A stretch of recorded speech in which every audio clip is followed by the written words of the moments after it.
Bonsoir à tous. Cette semaine, Église du Monde porte son attention sur la Turquie, au cœur de l'actualité. L'actualité sur le front de la guerre en Syrie, avec le rôle de la Turquie. Des attentats aussi survenus sur le sol turc ces derniers mois. La Turquie qui accueille des millions de réfugiés. Et puis, l'été dernier, la reprise des combats dans le sud-est entre forces de sécurité turques et rebelles kurdes. Et puis, ces tout derniers jours, l'élection d'un nouveau Premier ministre allié du président Erdogan. Donc, beaucoup d'éléments sur la scène turque. La Turquie, donc, qui est sous tension. Alors, situé à la fois en Europe et en Asie, ce pays de plus de 70 millions d'habitants, majoritairement musulmans, ne compte aujourd'hui qu'environ 90 000 chrétiens. Et l'Église n'a aucune existence juridique officielle. Dans ce contexte fragile, ce contexte géopolitique mouvant, quel est le climat pour les chrétiens de Turquie? Décryptage avec notre invité, le frère Alberto Ambrosio. Frère, bonsoir. Bonsoir madame. Merci de nous rejoindre sur ce plateau. Vous êtes déjà venu il y a à peu près 1 an et demi pour nous parler de la situation en Turquie. Il y a eu pas mal d'éléments qui se sont passés depuis. Je rappelle que vous êtes dominicain italien, vous êtes grand spécialiste du soufisme. Je signale votre livre paru en janvier, Quand les soufis parlent aux chrétiens, qui est paru aux éditions Bayard. Après 11 années passées en Turquie, vous vivez depuis près de 2 ans en France. Vous êtes à Paris, au couvent des Dominicains, le couvent de l'Annonciation. Vous enseignez dans plusieurs lieux, le Centre Sèvres, au Collège des Bernardins. Et puis vous collaborez aussi depuis cette année avec l'archidiocèse du Luxembourg. Alors, vous êtes très occupé. Merci d'avoir pris le temps de nous rejoindre. Je le disais, le climat et le contexte autour de la Turquie qui occupe une place géographique, géopolitique assez stratégique, a pas mal bougé. En 1 an et demi, dites-nous un petit peu en gros, voilà, ce qui se joue en ce moment. Effectivement, depuis la dernière fois qu'on s'était vu, j'ai l'impression de devoir parler d'un autre pays, d'un pays qui a pratiquement, presque complètement changé, où les difficultés ont sûrement augmenté. De quel point de vue ? Au point de vue politique, géopolitique sûrement. La politique extérieure de la Turquie a fait qu'il y a eu des retombées très importantes dans la politique intérieure. Alors évidemment, il y a le cas de Daesh, qui est un piège, selon l'expression utilisée par Luisard. Donc le piège Daesh vis-à-vis aussi de la Turquie, donc fait aussi que la Turquie, à son intérieur, est déstabilisé davantage dans sa politique intérieure, comme vous venez de dire. Le conflit est reparti. Le conflit entre les forces turques et l'armée kurde, disons les forces kurdes, est reparti de plus belle depuis 1 an, alors que, il faut le dire la vérité, jusqu'il y a 1 an et demi, il y a 1 an à peu près, il y avait ce processus de paix, le çözüm süreci, comme on dit en turc, donc le processus de solution qui était en train d'être porté, surtout par même le président, aujourd'hui le président Erdogan. Eh bien, à partir des élections de juin 2015, tout a basculé dans un autre camp. Donc, vous voyez, la question de Daesh, quelque part, du conflit en Syrie, s'est répercuté aussi à l'intérieur de la Turquie. Et donc, nous sommes avec une autre Turquie, au fond. Ces derniers temps, nous sommes face à des défis pour la Turquie qui vont bien au-delà même du pays même. On va revenir à ces questions-là, d'ordre politique, géopolitique. Mais tout d'abord, parlons des chrétiens. Dans ce contexte mouvant, fragile, comment vivent-ils ? Est-ce que ces éléments-là ont changé la donne pour les chrétiens ? Alors, il faudrait éventuellement dire la richesse des chrétiens de Turquie, la richesse pas en termes quantitatifs, parce qu'ils sont soi-disant une centaine de milliers, mais je voudrais déjà mentionner le changement, bien sûr pour raison d'âge. On a 3 nouveaux évêques catholiques en Turquie depuis 1 an, même pas, depuis quelques mois. Donc l'Église catholique s'investit davantage, c'est-à-dire Rome, le Saint-Siège, a renouvelé les évêques. Ça me paraît, l'épiscopat, ça me paraît quand même quelque chose d'intéressant, c'est-à-dire qu'on relance la présence catholique comme même éventuellement interlocuteur pour les chrétiens, pour un processus écuménique, mais aussi comme une présence dans ce pays qui est marqué par tant de conflits et de souffrances. Mais c'est vrai qu'il y a un sentiment d'insécurité très fort pour les chrétiens. Vous l'avez perçu, ça? Je l'ai perçu, je l'ai entendu. Je suis en permanent contact avec des amis qui vivent sur place, des chrétiens, des Européens, mais bien engagés dans l'Église. Disons que le sentiment est davantage axé sur la prudence. Pratiquement toutes les églises aujourd'hui sont obligées d'avoir des caméras, des caméras de surveillance. Donc c'est des mesures de protection ou de surveillance? Mesures de protection à l'intérieur. C'est la police, c'est la préfecture qui demande d'installer ça. D'ailleurs, les préfectures nous demandaient déjà ça depuis des années. Et pourtant, on ne l'avait pas fait. Donc, ça veut dire que là, il fallait le faire. Et évidemment, c'est une protection à l'intérieur, mais qui est aussi une surveillance. Parce que c'est ça, dans la réalité des faits, il n'y a pas de véritable différence entre une protection et une surveillance. En Turquie, ce sens et ce sentiment-là est assez souvent mélangé. C'est-à-dire qu'on est protégé, mais en nous protégeant, on nous contrôle un peu, on nous surveille, mais pour le bien. Mais pour en venir à la prudence dont font preuve les chrétiens, peut-être plus fortement aujourd'hui qu'il y a quelque temps, mais elle est due à quoi et qu'est-ce qu'ils pourraient craindre? Écoutez, quand il y a des attentats qui se produisent un peu partout, ce qu'on connaît ici en Occident, en France, on est au courant de tout, mais dans l'Est, il y a en permanence des attentats. Bien sûr, c'est un conflit circonstancié, j'oserais dire, mais dans certains villages du Sud-Est, il y a le couvre-feu pratiquement.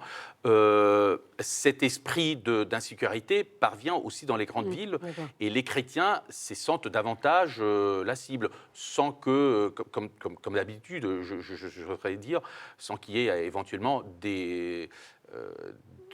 un passage à l'acte. Voilà, de raison concrète de penser que ça pourrait les viser. Mais par exemple, une des grandes importantes églises catholiques d'Istanbul même a été dans l'œil du colonisateur, paraît-il, de Daesh.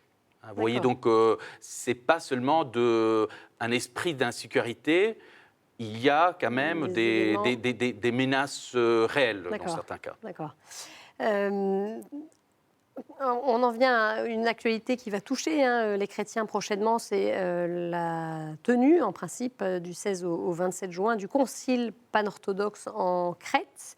Alors rappelons que Constantinople est le siège du patriarcat grec orthodoxe. C'est quoi les enjeux pour la Turquie de ce concile?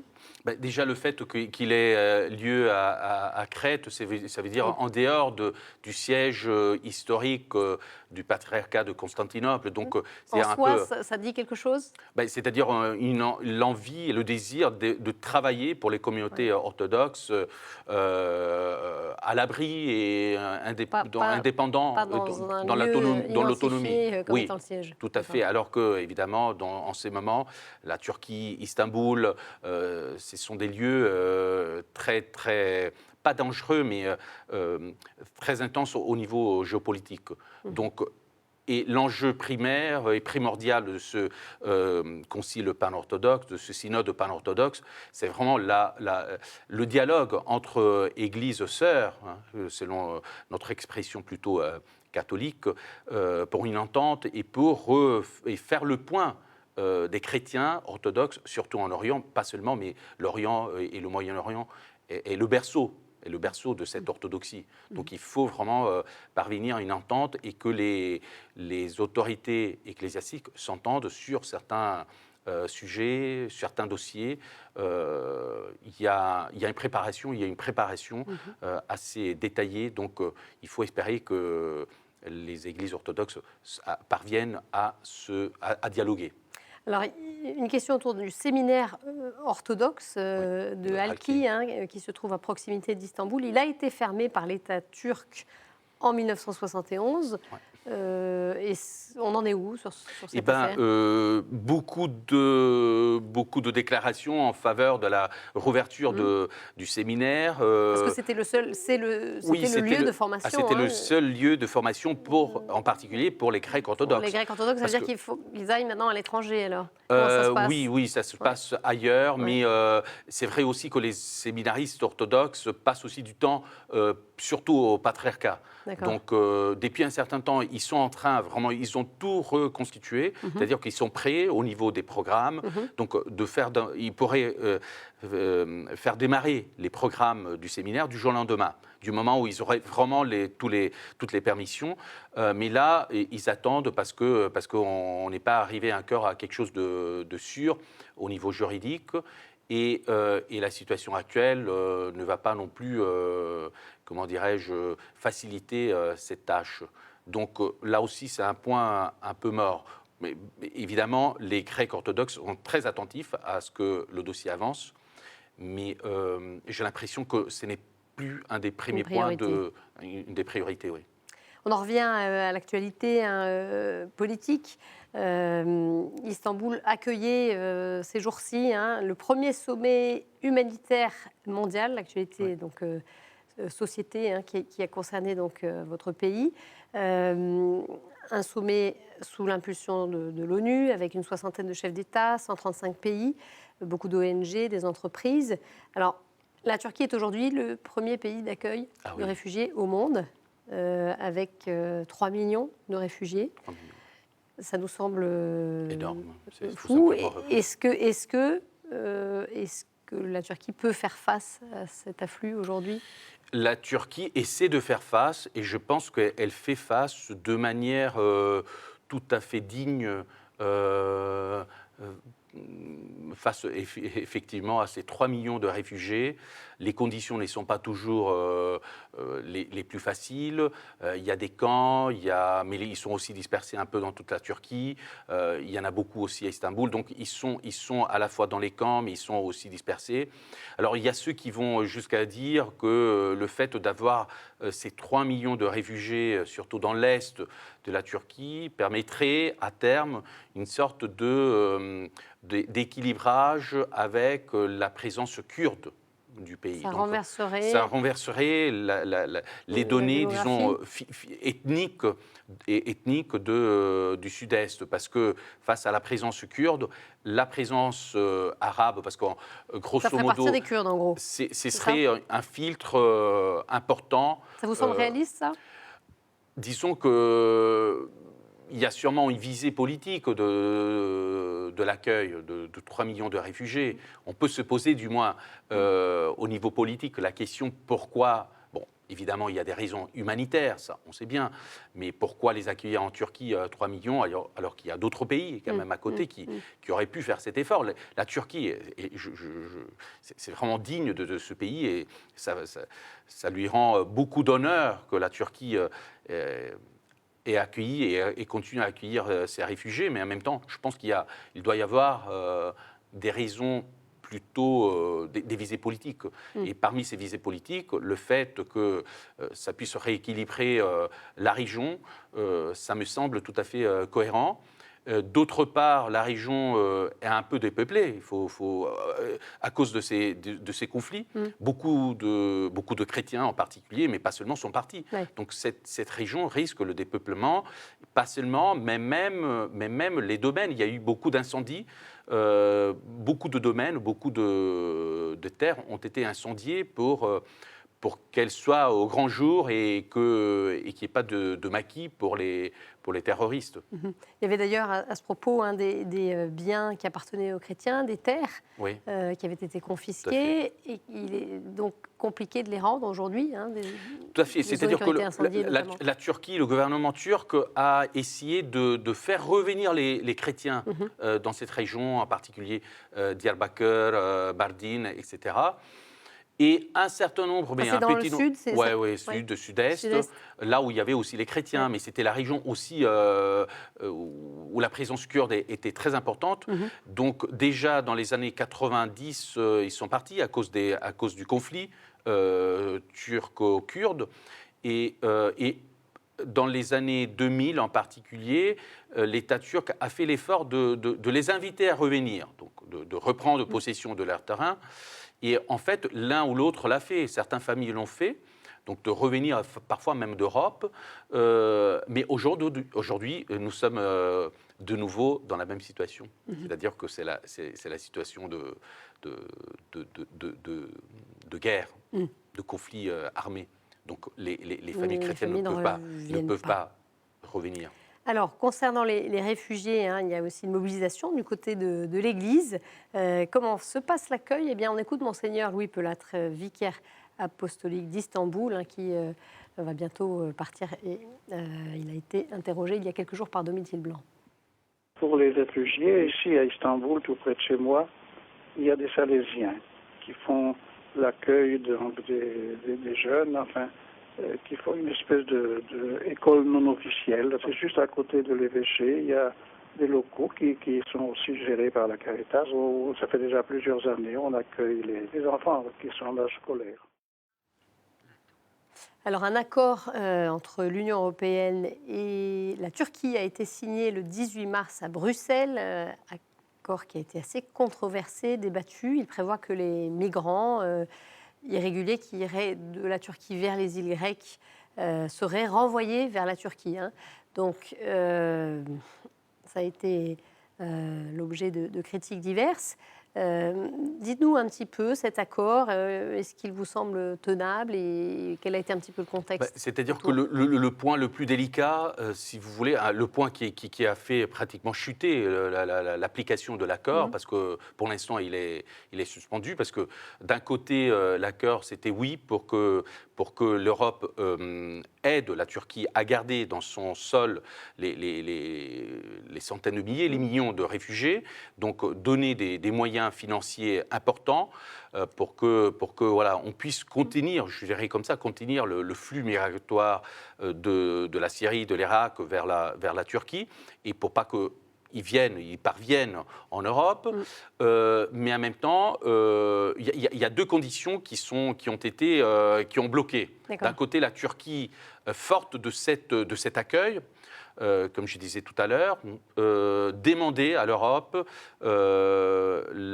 l'effacement, en contrepartie, l'effacement de la demande de visa pour ses citoyens turcs en Europe. Alors qu'il est évident qu'il y a beaucoup de Turcs qui demandent un visa pour venir en Europe, pour des raisons touristiques ou de travail.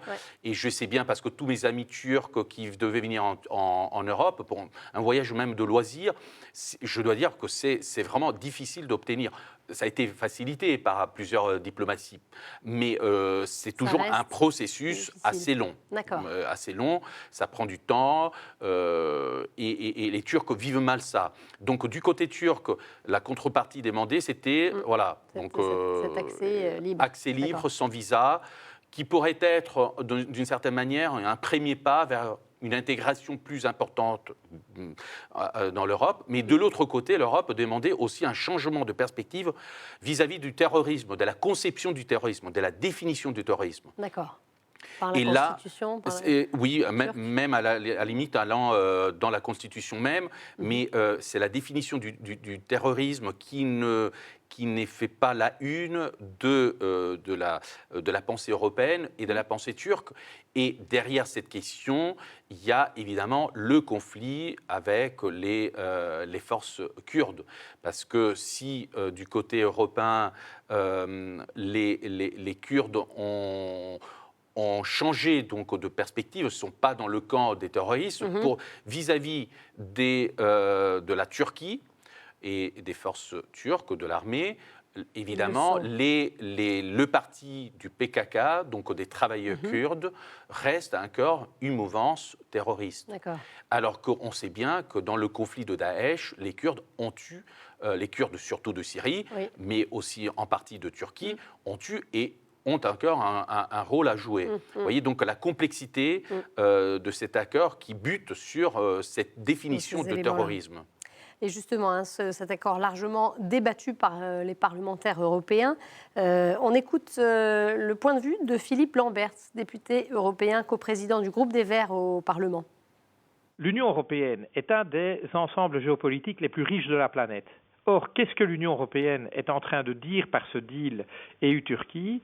C'est qu'elle ne veut pas accueillir sa juste part du flot mondial de réfugiés, en particulier des réfugiés de guerre qui viennent de zones relativement proches de l'Europe. On pense évidemment à la Syrie, à l'Irak, et plus loin de chez nous, l'Afghanistan, ou des régimes autoritaires comme le régime érythréen. Et donc, les Européens parviennent à soutenir, semble-t-il, sans ciller, le fait que des pays beaucoup plus pauvres que les pays d'Europe, et je pense à la Jordanie, au Liban, à la Turquie, accueillent le gros des réfugiés de guerre syriens et irakiens, alors que l'Europe reste les bras croisés. Parce qu'il faut être de bon compte, seule l'Allemagne, et dans une moindre mesure pendant un certain temps la Suède, l'Autriche, ont accueilli un nombre important de réfugiés, et pour le reste, eh bien, les autres sont restés au balcon, et je pense évidemment à la France, qui a quand même une capacité d'accueil réelle, mais qui a préféré rester au balcon, voire critique et ouvertement l'Allemagne. On se rappelle du discours de Manuel Valls à Munich. Et donc là, les Européens ont tourné le dos à la fois à leurs responsabilités morales, mais je dirais aussi à leurs obligations légales. Je rappelle que la Convention de Genève fait obligation à tout État d'accueillir sur son sol les demandeurs d'asile, de traiter leurs dossiers de manière individuelle, et s'ils sont jugés éligibles, eh bien, il doit les garder chez lui. Et donc, ce qu'on a préféré faire, c'est finalement payer la Turquie pour qu'elle garde ses réfugiés loin de chez nous. J'ai cité le pape François en plénière, qui était venu toujours en plénière à Strasbourg en novembre 2014, où il a appelé les Européens à assumer leurs responsabilités. C'était après plusieurs naufrages de grande ampleur au large de Lampedusa. Et que nous a-t-il dit? C'est que les Européens ont deux responsabilités. Un, c'est accueillir et donc prendre leur juste part de l'accueil des réfugiés, et deux, agir de manière positive sur les causes des migrations. Et donc, au lieu de cela, qu'est-ce que les Européens font? Eh bien, leur stratégie numéro 1, c'est l'endiguement. Voilà, donc effectivement, ce que vous disiez un peu tout à l'heure, le rééquilibrage à trouver pour l'accueil de ces réfugiés. Oui. Ça ne pèse pas simplement sur la Turquie et les pays voisins d'ailleurs de la région. Et avec une perspective aussi européenne, c'est très intéressant qu'il ait mentionné le pape François et le discours, et puis même le discours qu'il a tenu pour la remise du prix Charlemagne. Donc, très important. Aujourd'hui, c'est même, je pense que le discours du pape François est repris dans beaucoup de milieux politiques et reste une véritable perspective. Toute dernière question, au vu de tout ce qu'on a évoqué aujourd'hui, donc cette mouvance géopolitique, ces différents dossiers qui sont compliqués, vous, quelles sont quand même vos espérances dans tout ça? On va terminer sur une note positive sur la Turquie. Pour la Turquie, eh bien, en réfléchissant et en écoutant aussi la dernière interview, je pense que ça reste quand même la Turquie un pays véritablement extrêmement intéressant, un pont, un laboratoire entre Orient-Occident, entre un islam qui est en train de mûrir avec beaucoup de difficultés, mais avec une modernité qui est là. La présence des réfugiés est une modernité. Quelque part, les flux migratoires font partie de la modernité. Donc je pense que la Turquie est encore un pays fondamentale, pas seulement en termes géopolitiques, c'est-à-dire dans l'échiquier de la politique même globale, mais aussi de laboratoire de solutions, de perspectives de solutions de tous ces dossiers qui aujourd'hui sont sur le devant de la scène. Merci beaucoup, frère Ambrosio, d'être venu nous apporter une nouvelle fois votre éclairage sur la situation en Turquie, la situation des chrétiens de Turquie. Merci. Une émission que vous pouvez revoir bien sûr sur notre site et nos réseaux sociaux. Très belle soirée à tous, à la semaine prochaine. Au revoir.